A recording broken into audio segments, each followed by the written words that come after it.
hello, Derrick, Wawa. I am so happy to be having this conversation with you. Welcome to GreenBiz. I want to start out by saying we just heard Jorge give us this real radical proposal that we should be leaning into love, and it reminds me of the idea that we should consider love to be actually an action and not a feeling. Before we get into this conversation that I think is going to be really fascinating, I want to make sure I give each of you a chance to introduce yourselves beyond what I was able to say in my short intro. So Wawa, let's start with you. We know that you're a writer, an activist, that you're an author and a scholar, you're a Rhodes Scholar, and that you're the founder of Black Girl Environmentalist. Tell us what that organization does. Yeah, well, hi everyone. I'm so excited to be here. Phoenix is such a beautiful city, and I'm really excited to explore. Like I was introduced, my name is Wawa Gatheru. I am a climate activist, a Gen Z climate activist, and I really see my work as being a part of understanding that the climate crisis is, while an ecological crisis, it's also a narrative and leadership crisis. So with Black Girl Environmentalist, we are a national nonprofit that is working to empower the next generation of Black women and Black gender expansive folks. And we are specifically doing that through addressing the very real pathway and retention issue that exists in the climate sector for that demographic. We know that people of color make up nearly 40% of the US population, but we don't exceed a 12 to 16% green ceiling in the climate sector. We also know that Black women have amongst the lowest retention rate. So a lot of the work that we're doing is to address those paradigms by creating and supporting existing pathways while making sure that when we are entering the space, we are staying. Great. Derrick, we've heard that you lead the NAACP. Obviously, this is a foundational organization, and that I know that you kind of came up through the ranks and are a veteran activist with the organization. Can you tell us a little bit more about your background? Sure. Good morning. I'm glad to be young with Wawa and a Rhodes Scholar that I'll never be, so congratulations. Derrick Johnson, I am the 19th president of the NAACP, the nation's oldest and largest civil rights organization, founded 115 years ago yesterday. I became active with the association when I was an undergrad in 1990. I believe I've served in probably every capacity on the volunteer side up until taking this position in 2017. And I took the position in large part because of the chairman of the board at the time I was serving as vice chair, said that we need you to go and be interim to figure out how do we turn this legacy organization around to bring it into the current reality. And after 3 months of serving as interim, I came back with a robust plan.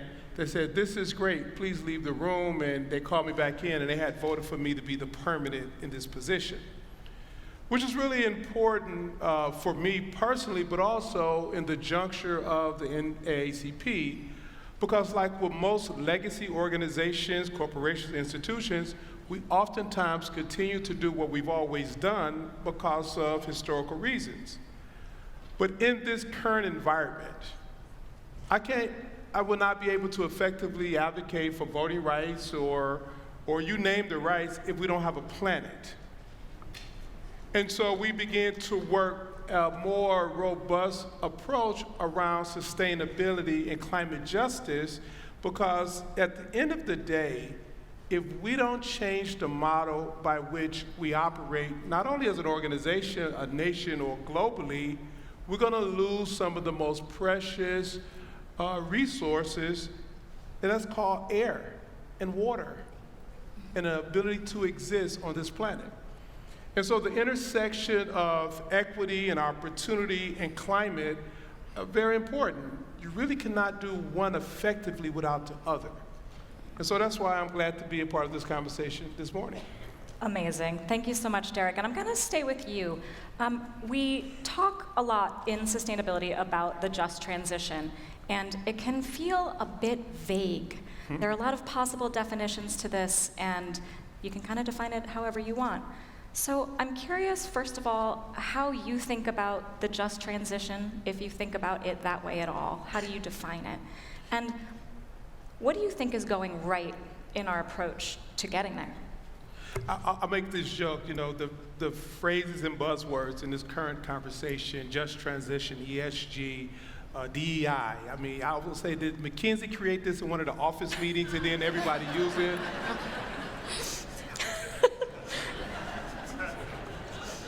It's really simple. The way we do business, there has to be some disruptors. When the disruptors happen, there's going to be a new class of opportunities to generate revenue. And if in this country, if you're publicly traded, increase value for shareholders. But in doing that, there are communities and individuals who also should be included in that process. We have underdeveloped some of the most talented individuals in this country because of the zip code they live in. The lack of focusing on ensuring quality education for all children. The fact that we will be so bold as a nation to think we can outsource our future through privatizing tax dollars to train our young people. None of the nations that are emerging are privatizing their public education. They're doubling down. Finland completely renovated how they deliver quality education for all children, elevating the classification of a teacher to be about as equal as a doctor because they recognize the future of work, not the past of discriminatory social constructs. And so in a just transition is recognizing that we need to do something different to generate the things to keep the lights on and clean water. And in doing that, it's a whole set of jobs, the future of work that we need to train a workforce to participate in, so that when we transition, it's a holistic transition, that we are preparing a workforce for the future while at the exact same time ensuring a quality water, air existence for the generations that come behind us. So that's what it means to me. I'm speechless. Wawa, you heard Derrick mention in that extremely well-spoken definition of the just transition about giving opportunities to those in the workforce in particular. Can you talk a little bit about what you do and what the needs are for Black women and girls in the US and beyond? Yeah, so I actually want to take a step back and really ground the just transition framework, where it comes from. So to me, a just transition is a visions-led, place-based set of strategies that are working to move us from an extractive economy into a regenerative one. It's a framework that comes from labor unions and grassroots environmental justice organizations that have been localized within poor communities of color. And those communities have always known that first and foremost, a just transition has to protect workers' rights. First and foremost, we have to engage in equitable wealth distribution, and we have to provide good paying jobs. So when we think about what that looks like for Black women and Black gender expansive folks and early career folks of color, folks need to be able to be seen as demographics that can hopefully allow us to solve the climate crisis. For Black girl environmentalists, environmental justice is really core and key to a just transition, because environmental justice calls for the meaningful participation of all people, regardless of race, class, gender, whatever it might be, in regards to environmental decision making. And in order for that to happen, in order for the green economy space to allow for a just transition to happen in that way, we have to create and invest in workforce pathways that allow for emerging climate leaders of color to come up. So BGE, we're doing a lot of that work. We are creating our own pathway programs. We recently launched the Hazel and Johnson Fellowship Program, named after the mother of environmental justice, Chicago-based environmental justice activist, Hazel and Johnson.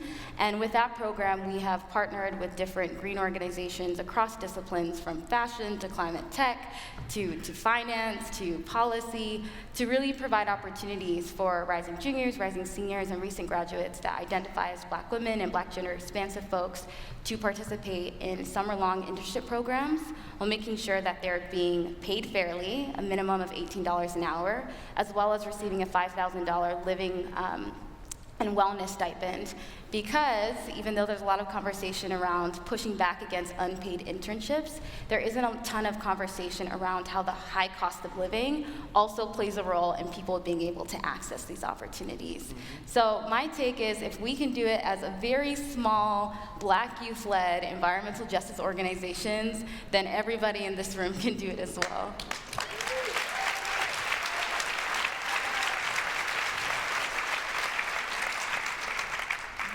On that very topic, we have a lot of leaders in the room who are experts in changing companies from the inside. And I'll be clear, most of us are white. What specific, it's real, what specific expectations should we, the white community inside sustainability, be setting for ourselves to make a change when it comes to these really vital conversations that we tend to push off to the side or talk about in very vague terms? I'll go to Derrick. So you say most of you are white, right? In 1909, 80% of the people in this room would not have been considered white. Whiteness in 1909 was based on whether or not you were Anglo-Saxon Protestant. So you're Irish Catholic, you was not white. If you was Jewish, you was not white. If you was, you name the ethnic background that was not Anglo-Saxon, you were not considered white. It's a social construct. It's a fake dynamic to really create who's dominating, who's controlling modes of productions and cost of labor. And in that tribalistic way of viewing the world, as a nation, we're going to lose out over time if we don't transition away from that caste system. Because tribalism is a problem. Now, with that said, I was sitting with a business leader in New York, happened to be the former mayor. He's a good guy. Right? And we were having I had multiple conversations about the future, and the reason why he is a prolific philanthropist, because he's worried about the future for his grandchildren.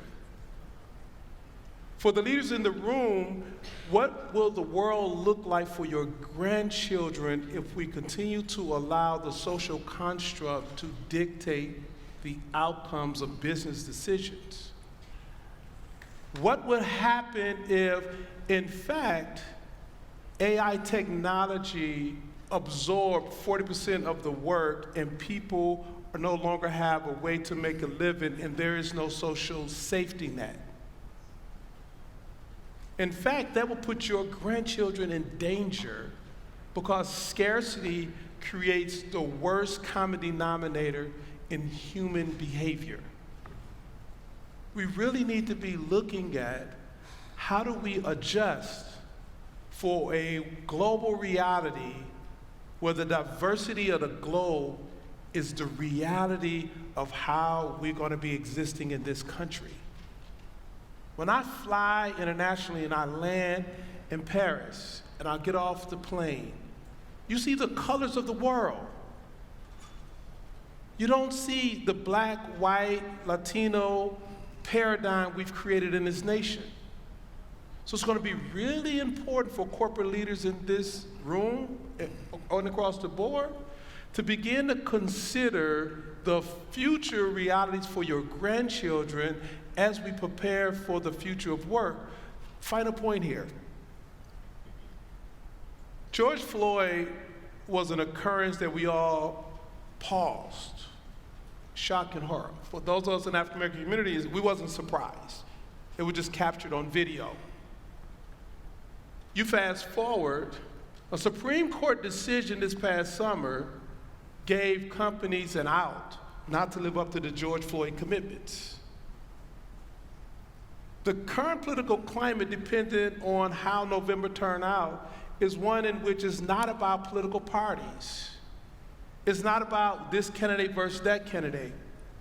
It is about the future of democracy. Will we have one, or will we have something that's unrecognizable? And for the business community, consistency is the best predictor of future profits.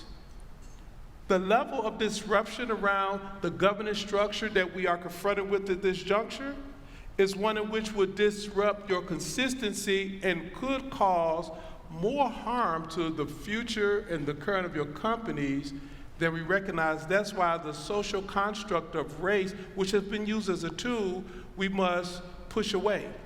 The construct of gender equity must be addressed. This illusion of what's moral or not used as a tool to direct citizen behavior on how they cast their ballot is dangerous. The corporate community has a responsibility to lead the way differently than only considering your tax liability.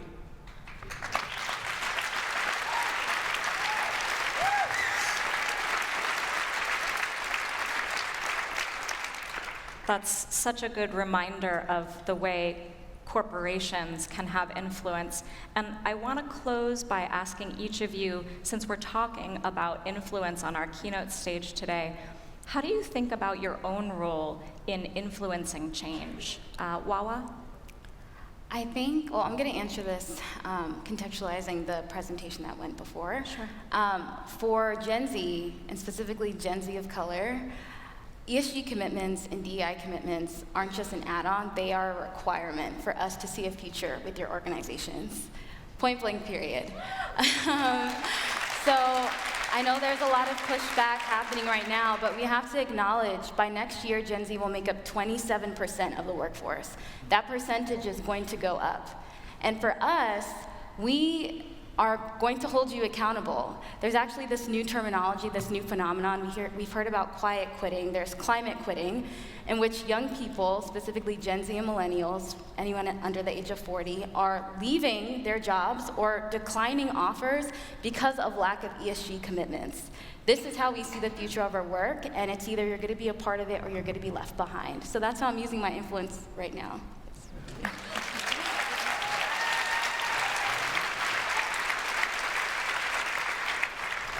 For us, I think influence is creating more demonstration projects around climate so people can see it's possible. We are moving our headquarters from Baltimore to DC and consolidating those offices. Our goal is to meet what's called the Living Building Challenge, where we are -0 carbon footprint, to show that not only our office space can exist there, but it's a mixed-use development with housing and entertainment space, all of which is our goal to raise the resources to meet that challenge. Why? Because we need to demonstrate that people can live off the grid in a healthy way, giving back to environment, giving back in ways in which we're not harming climate. For us, that's influence, because we're now living what we're advocating for, as opposed to giving beautiful cliches and speeches but never doing anything about it.